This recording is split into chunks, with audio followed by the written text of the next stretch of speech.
Mapagpalang araw mga kataba.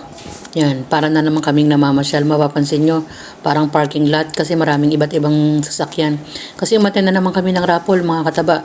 Pag umaattend kasi kami ng raffle sa raffle sa iba't ibang lugar, para ka na rin namamasyal at marami kang mga lugar na napupuntahan. Kaya nga sabi ko, minsan nga naliligaw pa kami. Alam nyo ba yung time na yan, naligaw kami mga kataba. Tapos yung mister ko medyo nagagalit-galit na niyan kasi nga alam niyo naman yung gas. Hindi mo naman alam yan, di ba? Dami niya na sinasabi. Tapos sasabihin ko naman siya, oh, humupa ka, relax lang. No? Makakarating din tayo. Ang importante kasi lagi niya kasi sinasabi, yung gas. Di ba mga kataba? Yan na high blood yung mister ko eh. Medyo nagkaroon ng conflict doon sa lugar. Pero sabi ko nga parang charge to experience na rin. Sabi ko nga para ka na rin namamasyal. Pero hindi naman libre yung gas. Paano ka namasyal mga kataba? Di ba yan yung venue? Sabi ko, iba't ibang mga lugar na pinupuntahan namin. At nakakatuwa din kasi nga may mga venue na maganda talaga. Meron naman venue na sakto lang. Yung makaka-relax ka rin mga kataba kasi bukod sa maganda yung venue, marami kang nakikita na iba't iba. Tulad yan, mga nakahilera yung bigas, mga giveaway. Maraming mga giveaway din mga kataba para dun sa mga tao, sa mga agent, yung mga masisipag. Kaya nga sabi ko minsan, tinatsaga ko na rin mga kataba kasi pag nasa bahay ka, maisip mo sayang din, pwede rin panggastos o di, kahit nga madalas hindi kami nakakakuha eh. Kaya nga sabi ko, tinatsaga lang din natin. Huwag tayong manghinayang, lalo na wala naman tayong masyadong pinagkakaabalahan pag nasa bahay. Pero kuratsa pa rin tayo bilang nanay. Pero sabi ko nga, pag nakaupo ka o meron kang ginagawa habang nanonood ka, yan, tinatsaga ko yan mga kataba. At marami naman din kumukuha kahit papano. Siyempre mga kataba, hindi naman lagi na may kukuha o meron. No? Admitted naman tayo na hindi hanggang na hanggang ganyan yung mga dapat na mangyari. Pero okay naman mga kataba, mag-enjoy lang tayo kung ano yung mga bagay na sa tingin natin ay nakakatulong naman sa pamilya. Kahit pa paano sabi ko nga nakakatulong, lalo na mabait yung pinaka head agent namin kasi generous siya mga kataba, wala naman akong masasabi. Kaya nga minsan ayoko nang kumuha pero mapipilitan ka pang kumuha kasi nga mabait nga yung pinaka-boss mo. Ganun yung mga pananaw ko mga kataba. Kahit minsan tabla lang, pagod lang, ganyan. Sabi ko nga charge to experience tulad niyan, parang nakapamasyal ka na rin. Nakaka-relax yung mga puno, yung mga nakikita mo sa paligid. Tapos pa, pag nakakita ka ng mga ganyan, mapapasana all ka na lang kahit hindi ka magaling sa paghahalaman.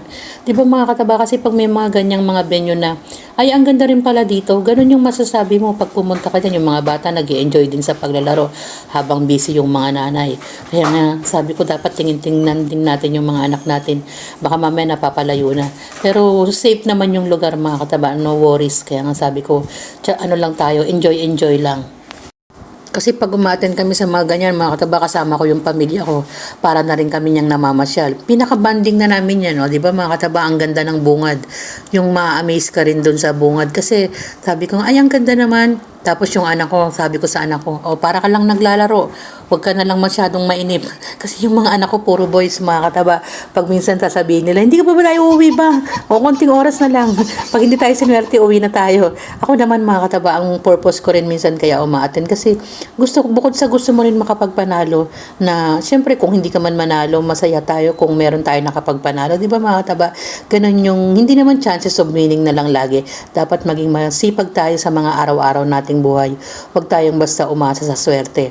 Kaya nga sabi ko, ano lang naman yan, mga sideline natin mga kataba, at para na rin tayo namamasyal sa mga ganyang lugar.